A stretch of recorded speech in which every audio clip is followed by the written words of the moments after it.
पक्षाच्या नवनिर्वाचित नगरसेविका आहेत त्यांचे मानसी कुलुपे यांच्या मिस्टरांची हत्या झाली, काय सांगाल या संदर्भात आपल्याला?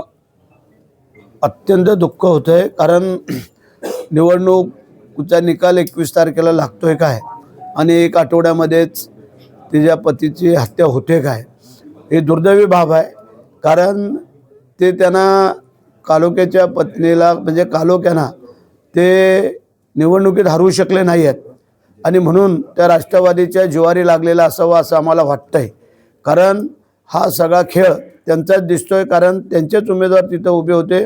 कारण तिथं शिवसेना, भारतीय जनता पार्टी ही आम्ही एकत्र लढलो होतो आणि ते वेगळे लढले होते आणि त्याच्यामुळे कदाचित ह्याच माणसाने मागच्या वेळेला आमचे आमदार महेंद्र शेठ थोरवे यांना विजय मिळवून देण्यासाठी खोपोलीमधून 6-6.5 हजारचा लीड मिळवून दिला होता, तेव्हा हा अग्रगण्य होता.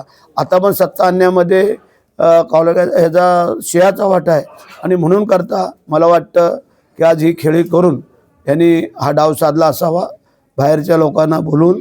पण हरकत नाही आहे, त्याचं दूध का दूध पाणी का पाणी होईल आणि आता जे कोण असतील त्यांना पोलिसांनी पकडावं आणि मग पुढचं काय ते आम्ही बघतो.